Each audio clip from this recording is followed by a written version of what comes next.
Hello church. As we continue to think on these things, I just wanted to talk about a couple of my favourite verses in the New Testament. From Luke chapter 2 verse 39. When Joseph and Mary had done everything required by the law of the Lord, they returned to Galilee, to their own town of Nazareth. And the child grew and became strong. He was filled with wisdom, and the grace of God was on him. And Jesus grew in wisdom and stature and in favour with God and man. That last verse was just towards the end of the chapter.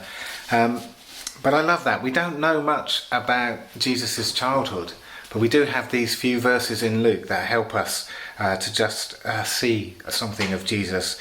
And I think I just love the fact that Joseph and Mary had done everything required of the Lord, that Jesus is raised by godly parents. We just kind of take that for granted. Of course that was in God's plan, that he would have to be raised by godly parents, but he was raised by godly parents. And I think that's a great encouragement to us. And also this verse 52, he grew in wisdom and stature and in favour with God and man.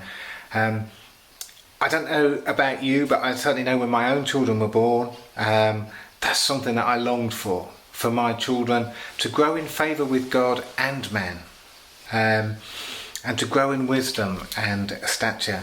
And I want to talk just very briefly about a couple of things that we can do.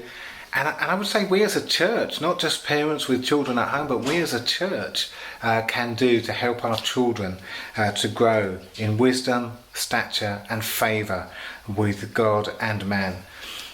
Obviously, if you have got children at home, especially if they're still sort of school age or preschool, this is very relevant.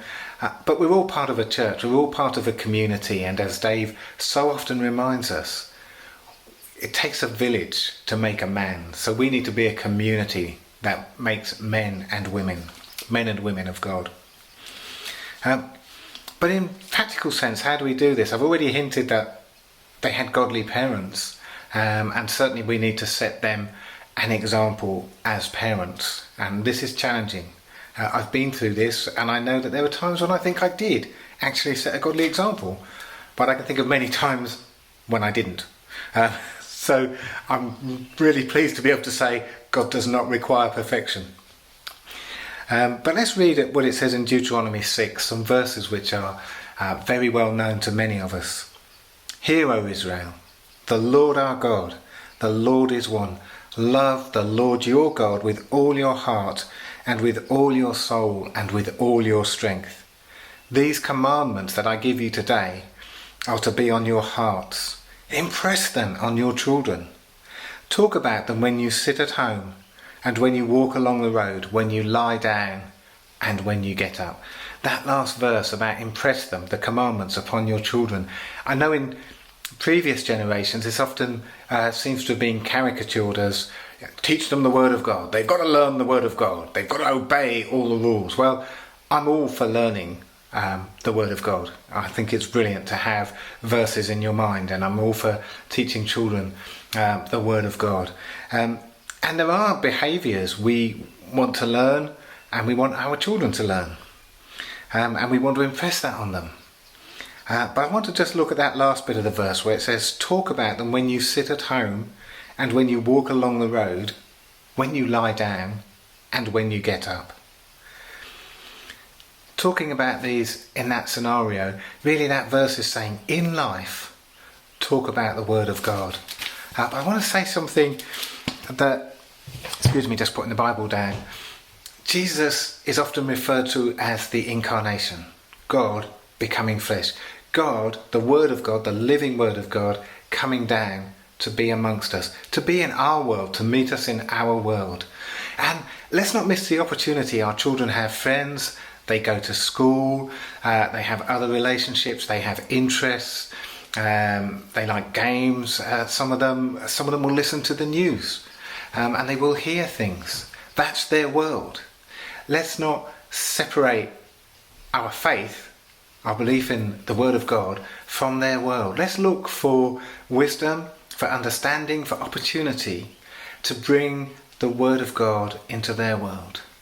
I love it when people say that we set aside times of worship. I certainly did that with my kids, and Claire and I. We set aside times to worship together, to pray together. But also we just need to be alive to being able to show how the Word of God relates to the world that they live in. And we can all do this as a church. We can talk to our youngsters about things. We don't just have to ask how school was. When issues arise or things they want to talk about, we can talk about how Jesus might relate to that, how Jesus might have related to that when he was younger. Sorry, just picking up a piece of paper with the verse on. So as we finish, I'm not going to finish with the verse I started with. I'm going to finish with that last verse, talking about the commandments, or just more generally the Word of God. Impress them on your children. Talk about them when you sit at home and when you walk along the road, when you lie down and when you get up. Let's live out the Word of God. Let's be alive to the Word of God. Let's be alive to the world that our children live in. And let's really see them grow and flourish, growing in favour with God and man. Be blessed, church.